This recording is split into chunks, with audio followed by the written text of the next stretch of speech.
அனைத்து தமிழ் மக்களுக்கும் கணேசன் பணிவான வணக்கம். என்னோட சேனல் சப்ஸ்கிரைப் பண்ணாதவங்க சப்ஸ்கிரைப் பண்ணிக்கோங்க. ஸோ வாங்க ஃப்ரெண்ட்ஸ், மார்க்கெட் பற்றி டிஸ்கஸ் பண்ணலாம். US oil. ஸோ யூஎஸ் ஆயிலை பொறுத்த வரைக்கும் நல்ல ஒரு பை ஜோன் தான். ஆல்ரெடி இந்த இடம் ஒரு சப்போர்ட் அப்படின்னு சொல்லி ஒரு 2-3 வீடியோவிலேயே சொல்லிட்டு இருக்கிறேன். அதாவது பார்த்தீங்கன்னா $67.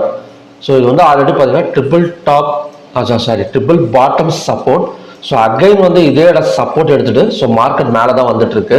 ஸோ இதோட ரெசிஸ்டன்ஸ் எந்த இடத்துல நம்ம ட்ரா பண்ணலாம் அப்படின்னா ஒரு ட்ரெண்ட் லைன் மாதிரி ட்ரா பண்ணால் கரெக்டாக இருக்கும். ஏன்னா ஒரு நார்மல் ரெசிஸ்டன்ஸை விட நல்ல ஒரு ட்ரெண்ட் லைன் ரெசிஸ்டன்ஸாக ட்ரா பண்ணலாம். ஸோ உங்களுக்கு ட்ரா பண்ணி காட்டுறேன் பாருங்க. இந்த இடம்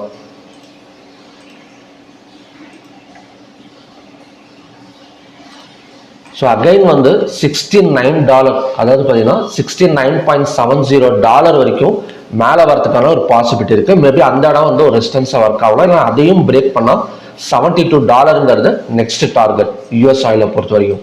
ஸோ க்ரூட் ஆயிலும் அதை பேஸ் பண்ணி நல்ல ஒரு பை ட்ரெண்டு தான். 2 நாளுமே பார்த்தீங்கன்னா மண்டே அண்ட் டியூஸ்டே 2 நாளுமே ஒரு நல்ல ஒரு பை தான். கிட்டத்தட்ட பார்த்தீங்கன்னா மண்டே ஒரு 1.73%, ஸோ நேற்று ஒரு 0.34% ஒரு அப்சைடு தான் கொடுத்துருக்கு.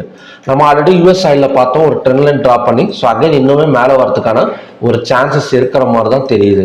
So crude oil inventory last பார்த்தீங்கன்னா நல்ல ஒரு பாசிட்டிவ்ல தான் கொடுத்துருந்தாங்க. -5.073 M ஒரு பாசிட்டிவ் தான். இன்னைக்கு க்ரூட் ஆயில் இன்வென்ட்ரி இருக்கு. கிட்டத்தட்ட November 6, 14, 20 இதெல்லாம் பார்த்தீங்கன்னா கொஞ்சம் சப்ளை அதிகமாக இருக்கிற மாதிரி காட்டியிருக்காங்க. 2 தடவை November 27 அண்ட் December 4 டிமாண்ட் அதிகமாக இருக்கு. ஸோ இன்னைக்கு பார்க்கலாம் எந்த மாதிரி கொடுக்குறாங்க அப்படின்னு. -0.3 ஃபோர்காஸ்ட் லாஸ்ட் டைம் பார்த்தீங்கன்னா 1.600 கொடுத்துருங்க. ஃபோர்காஸ்ட் குறைஞ்சிக்கிட்டே தான் இருக்கு. ஸோ அப்படி இருக்கிறப்ப இன்னைக்கும் பார்த்தீங்கன்னா ஒரு டிமாண்ட் கொடுக்கறதுக்கான ஒரு பாசிபிலிட்டி இருக்கு. ஸோ இன்னைக்கு ரெசிஸ்டன்ஸ் ஆக்ட் ஆகக்கூடிய இடம் பார்த்தீங்கன்னா 5890, சப்போர்ட் 5780. ஸோ பிவோட் ட்ரா பண்ணல. ஏன்னா மூவ்மெண்ட் ரொம்ப கம்மியாக தான் இருந்திருக்கு. ஸோ அதனால பிவோட் ட்ரா பண்ணல. ஸோ ஃபர்ஸ்ட் கண்டிஷன் படி க்ளோஸுக்கு மேலே ஓப்பன், நேற்று க்ளோஸ் 5845. க்ளோஸுக்கு மேலே ஓப்பன் ஆனாலே ஸோ கண்டினியூஸாக பை ஃபோக்கஸ் பண்ணிடலாம்.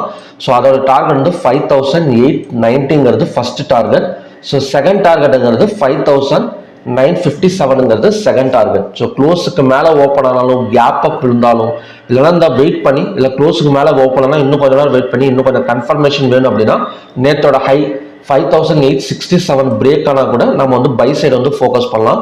ஸோ அதோட first target 5890, second target 5957. So இங்கே போயிட்டு இறங்கிறதுக்கு சான்சஸ் இருக்கா அப்படின்னு கேட்டிங்கன்னா அது க்ரூட் ஆயிலோட இன்வென்ட்ரி டேட்டா தான் பார்த்தீங்கன்னா நமக்கு என்ன சொல்றதுன்னா ஷோ பண்ணும். இந்த இடத்துல போயிட்டு சப்போஸ் சப்ளை அதிகமாக இருந்த மாதிரி இருந்துச்சு அப்படின்னா இந்த ரெசிஸ்டன்ஸ் ஒர்க் ஆகும். இல்லை மறுபடியுமே டிமாண்ட் கொடுத்துட்டாங்க அப்படின்னா இந்த ரெசிஸ்டன்ஸை பிரேக் பண்ணிட்டு மேலே வரதுக்கான சான்சஸ் இருக்கு. இந்த இடத்துல மட்டும் கொஞ்சம் கேர்ஃபுல்லாக ட்ரேட் பண்ணலாம். ஸோ ரெண்டாவது கண்டிஷன் படி க்ளோஸுக்கு கீழே ஓப்பன் ஆனால் கூட அகைன் மேலே வரதுக்கு தான் பாசிபிலிட்டி இருக்கு. சப்போஸ் க்ளோஸுக்கு கீழே ஓப்பன் ஆனாலும் இல்லை இந்த இடத்துல ஓப்பனிங் பாசிபிலிட்டி ரொம்ப கம்மி தான். ஏன்னா ஆல்ரெடி நான் ரெக்கார்ட் பண்ணுற டைமே 7:10, இன்னொரு 2 hours தான் இருக்கு. இன்னமும் பாசிட்டிவ்ல தான் யூஎஸ் ஆயில் போயிட்டு இருக்கு. ஸோ இந்த கண்டிஷன் படி டவுட் தான். சப்போஸ் இந்த ரெசிஸ்டன்ஸுக்கு போயிட்டு கீழே இறங்குனா இந்த சப்போர்ட்டுங்கிறது ஒரு நல்ல ஸ்ட்ராங் சப்போர்ட்டாக ஒர்க் ஆகும். ஸோ அதனால 5780 வந்ததுக்கு அப்புறம் 215 minutes candle green colour candle form ஆனால் ஸோ அங்கேருந்து பார்த்தீங்கன்னா அகைன் பையிங் தான் பாசிபிள்.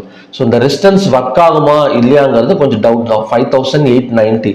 ஸோ அந்த இடத்துல வரத்துக்கே பார்த்தீங்கன்னா கண்டிப்பாக ஒரு ஈவினிங் டைம் ஆகிடும். So crude oil data supply அதிகமாக இருந்தது அப்படின்னா ஸோ அங்கேருந்து பார்த்தீங்கன்னா இறங்கிறதுக்கான சான்சஸ் இருக்கு. ஸோ ஓகே ஃப்ரெண்ட்ஸ், இதுதான் பார்த்தீங்கன்னா க்ரூட் ஆயிலோட இன்னைக்கான predictions. So next natural gas பார்க்கலாம்.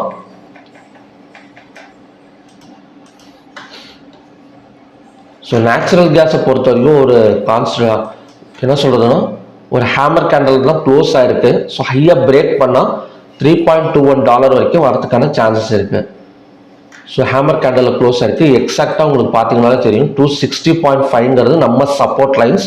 ஸோ அதை தாண்டி ஒரு கேப் அப் விழுந்திருக்கு. மறுபடியும் ஒரு ஹேமர் கேண்டல் ஹையாக பிரேக் பண்ணால் 283, 288 வரைக்கும் வரதுக்கான சான்சஸ் ஹேமர் கேண்டலில் இருக்கு. சாரி, நேச்சுரல் கேஸில் இருக்கு.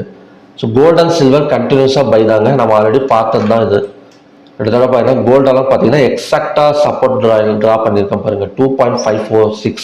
ஸோ டச் பண்ணாங்க மேலே வந்துடும் அப்படின்னு சொல்லியிருந்தேன். எக்ஸாக்டாக மேலே தான் வந்துட்டு இருக்கு. ஸோ ஜிங்க் அலுமினியம், லெட் மூணுமே டிமாண்ட் ஜோனில் தான் இருக்குது. ஸோ மேலே வரதுக்கான சான்சஸ் தான் இருக்குது. ஸோ ஓகே ஃப்ரெண்ட்ஸ், இதுதான் இன்னைக்கான ப்ரெடிக்ஷன்ஸ். ஸோ மறுபடியும் பார்த்தீங்கன்னா ஒரு நல்ல ப்ரெடிக்ஷனோட நான் வந்து உங்களை மீட் பண்ணுறேன். நன்றி, வணக்கம்.